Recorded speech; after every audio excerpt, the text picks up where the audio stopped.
Everybody, welcome to the SlickPic Academy. I'm Kevin LaRue. Thanks for joining us. I'm joined by my colleague Sam, and of course our guest of honor, Ian. Hey, today we've got what promises to be an amazing presentation by our good friend and educator and SlickPic user, Ian Plant.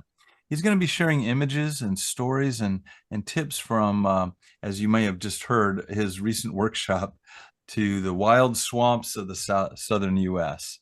He returned about 5 days ago, it sounds like, and so we're getting him when it's still very, very top of mind. Hey, what intrigued me about this presentation when I called up Ian and asked him if he would be willing to do it is his description of the images that he was able to shoot on this most recent workshop. When he said, "You're going to experience the mystery and intrigue of the bayous," right? And he entitled his portfolio "Ghost of the Bayou." I was instantly captivated. I had to know more.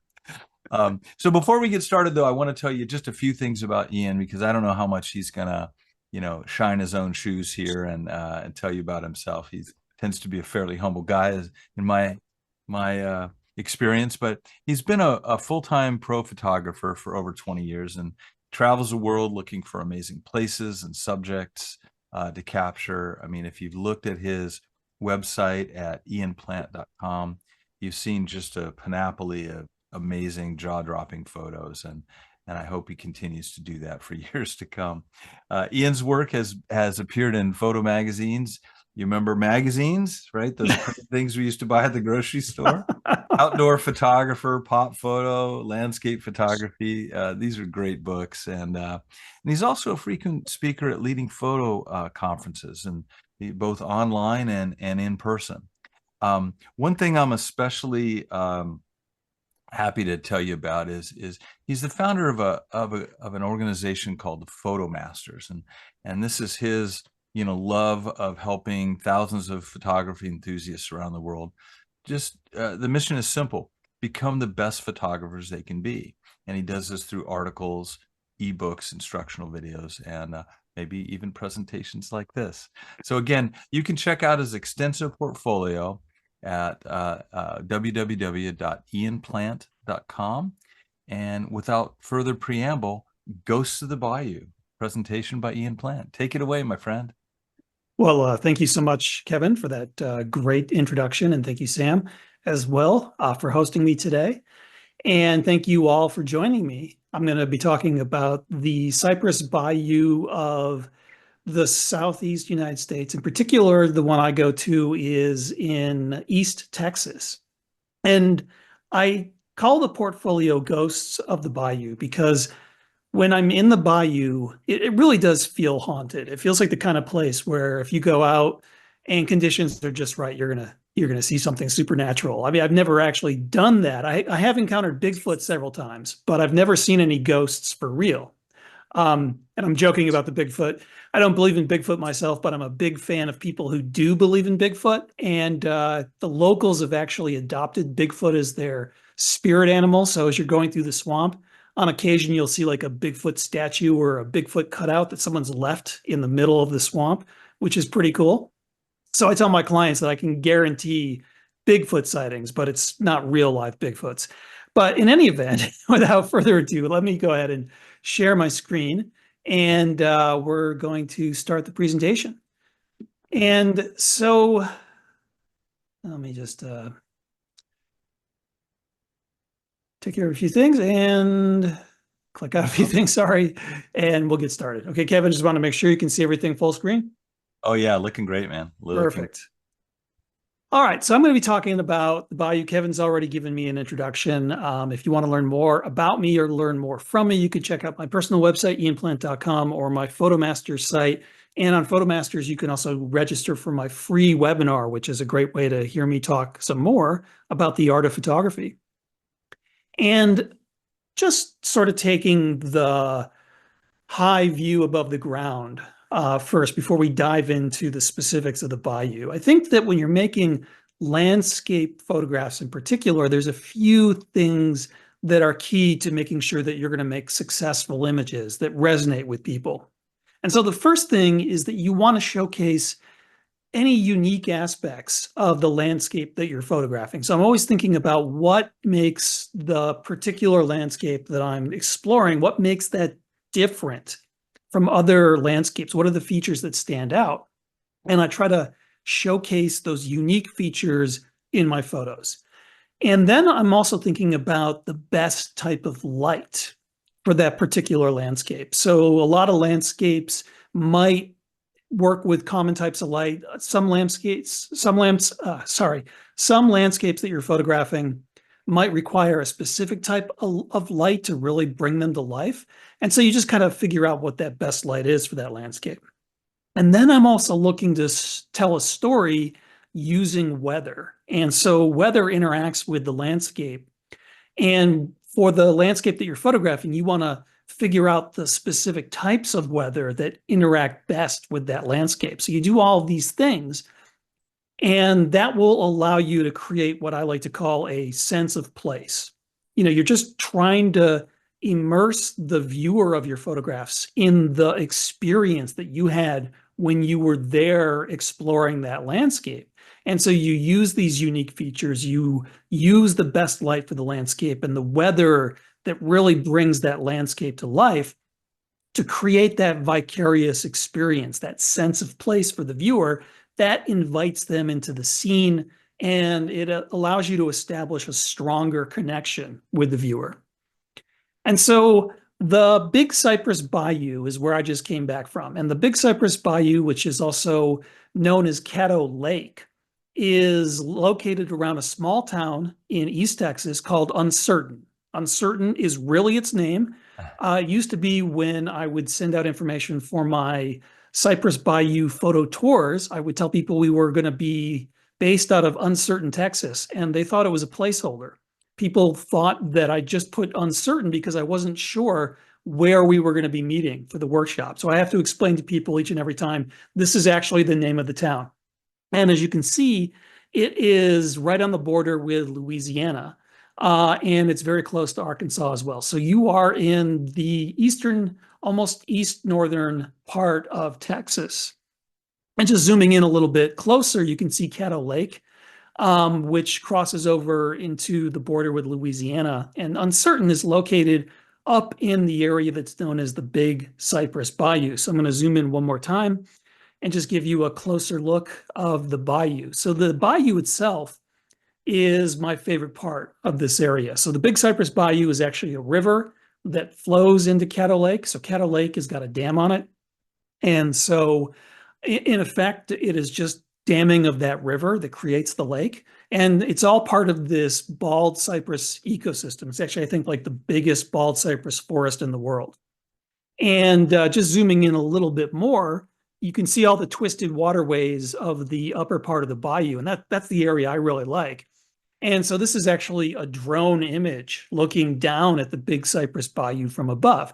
So this just gives you kind of an idea of what we're dealing with here. So you've got these narrow winding waterways surrounded by thick forests of bald cypress and other trees. And then getting down to ground level, or more appropriately, water level, as the case may be here, you can see what the Big Cypress Bayou looks like. And this is what it looks like to people who are visiting this swamp.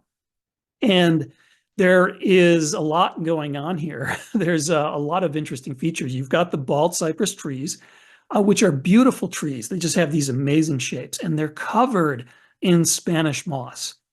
And it's that Spanish moss that gives the bayou that haunted quality. It really looks very spooky.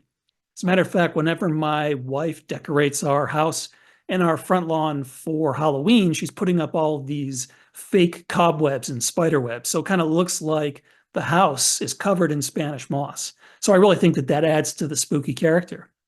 And then, of course, in autumn, the cypress leaves turn brilliant colors before falling off for the winter. So you've got some amazing color in the bayou as well. So it's a really fantastically, hauntingly beautiful place, an eerie place.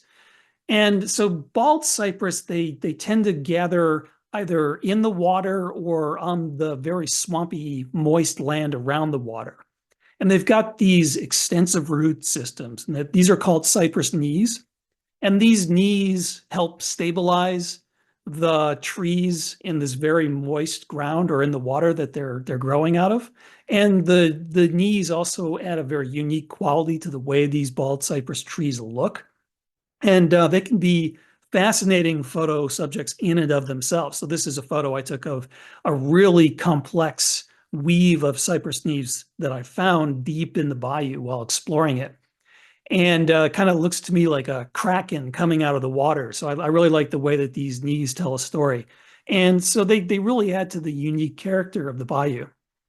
So when I'm thinking of the unique aspects of the bald cypress bayou, the cypress knees are one part of it, but to me, what makes it so unique is the autumn color. So if you're down there in early November, the first half of November, you can get some amazing color as the cypress needles turn and then eventually fall off.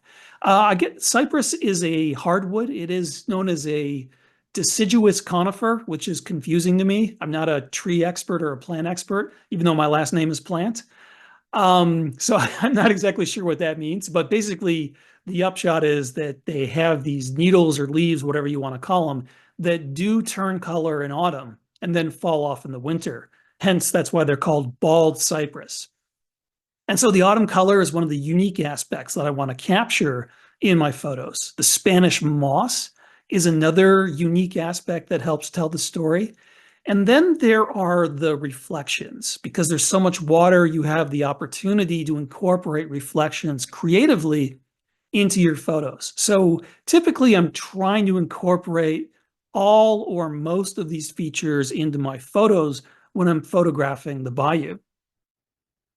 And so then once I've got these unique aspects cataloged, I start thinking about the key weather variable for the landscape that I'm photographing. And each landscape location has its own key weather variable that's going to have the most significant impact on your shooting conditions. And so, for example, when I visit Badlands National Park in South Dakota, one of my favorite places in the world to do landscape photography, the key weather variable there is the summer thunderstorms. When the summer storms come across the Great Plains in summer, in May, June, and July, that is when you get the best conditions for photography at that particular landscape location. And a lot of people who do photography in the American Southwest in the desert want to be there during the summer monsoon. It's the same weather variable. If you're photographing on the coast, wind might be an important weather variable because the wind's going to push up the waves and make the wave action more exciting. For the bayou, the key weather event that I'm looking for is fog. Getting fog on the water really adds that sense of mystery. It really helps push that supernatural feel that you get when you're in the bayou. So having that fog is critical. So I pay close attention to the interaction of temperature and dew point, because when temperature and dew point collide, that is when you're likely to get fog. So I'm looking for those crisp, cold nights where everything is clear, temperature drops, and the temperature intersects with the dew point. And those conditions are going to create the best chance for fog. And so I'm very excited the next morning when I get up, ready to get out there and see if I get that fog on the water. Hey, And so the Ian, best light, yeah, Ian, just a quick question on that. sure. So you're out there early enough so that as the sun comes up and the earth heats, is that the part that's creating the fog? Well, so what is creating the fog is essentially the cool air interacting with the warm water. So Ah, that's in early winter or late fall, the water's still relatively warm. And so as the temperature starts to come down, you've got a really good chance of getting fog on the water and also fog on the land around it because the land can be very moist. okay, And great. so that's really what's going on. So I've heard rumors that in December, there's fog pretty much every morning because the temperatures have gotten cold enough, the lake's still warm enough, it just produces fog all the time. I've never been there in December, but that's certainly something that's kind of on my list of things to try out. Mm. That sounds great. Thanks for clarifying that. Mhm. Okay, and so when I'm thinking of the bayou, the best light is, I want to make sure I've got the very best light to reveal the true beauty of the bayou. And so for a lot of landscape locations, you're hoping for stunning sunrise and sunset skies or those beautiful twilight skies. But for the bayou, that's not really what I'm looking for. My approach is typically a lot different. Instead, what I'm looking for is either soft light, like an overcast light, so that I can see all the beautiful colors and the textures of the bayou, or I want clear skies. So I get really nice backlighting. When that Spanish moss is lit from behind, it appears to glow from within. And so on a cloudy day, I can make photos pretty much all day long in that soft light. When it's clear, during the middle part of the day, the light is just too bright and too contrasty. It's not good for photography. But in the hour or so after sunrise and the hour before sunset, that clear light is low, it's angled, it's backlighting the foliage and the Spanish moss. It takes on a warm color. And so you've got a little less contrast. You've got just the right angle for the light, and you can get some magical backlighting effects. So those, to me, are the two types of light that interact best with these unique features of the bayou. And sure, if I've got a really beautiful sunrise sky, for example, where the whole sky lights up, I might think about going wider and including some tree silhouettes against that sunrise sky. But the light that really excites me, the light that's going to bring out the beauty of the bayou in the most unique way, in my opinion, is either that soft overcast light or that really intense backlighting near sunrise and sunset. And so when I'm in the bayou, what am I looking for? When I'm leading my photo workshops there, my clients are always like, there's so much going on. How do I identify good shots? What am I looking for? And so I tell them, the first thing I'm looking for is good color. So you're looking for the areas, the trees that have got the most colorful leaves. I'm also looking for trees that have an interesting shape. A lot of these bald cypress trees have got these really interesting twisted or leaning shapes. So if I see a tree with a really good shape, I know I can make that the focus of a composition. I'm also looking for patterns. So whenever you're working in a forest and you've got multiple trees, you can create interesting patterns with those trees. And I'm also looking to see how these things, the color, the shape, and the pattern, might interact with light and weather. And one thing I'm looking to avoid typically is bits of sky. So you'll see that all the photos I'm presenting today, I've pretty much eliminated the sky from either above or the reflection down below. And I'm trying my best to avoid having little bits of sky poking up in the background. So you can see in this photo, there's a few little bits of sky that you can see. And the reason why I don't want that is those bits of sky are brighter than the bayou. And those bright spots are going to distract the viewer. The eye is automatically attracted to something that's bright. And so if you've got these bright bits of sky, or if you've got lots of sky in the photo, then the viewer isn't going to be focusing on the beautiful colors and shapes and patterns. They're going to be drawn to that brightness. And so you want to avoid that. And that's the simple rule I have. The first thing I tell my clients when we're photographing in the bayou, just zoom in enough so that you exclude the sky above and keep out the reflection of the sky in the water. And so this photo is just an example of looking mainly at the color. I like the red leaves on the cypress tree reflected in the water as well. And there's that little dash of yellow, this little plant that's growing up in between the cypress near the base of the tree. And I also like the pattern of several tree trunks. And so I was using color, shape, and pattern to create this composition. And in this particular instance, it was soft light that I was working with. But sometimes I'll be looking for the way the light interacts with the scene to create shapes and patterns that might otherwise not be there. And so in terms of logistics for photographing the bayou, land-based opportunities are somewhat limited. There's a lot of private land around the bayou. There is a state park in Texas called Caddo Lake State Park, where there is a really nice spot to photograph the bayou from the land. They've got a boardwalk you can walk out to, but you go there, there's going to be like 100 photographers. It's a very popular place. The best perspectives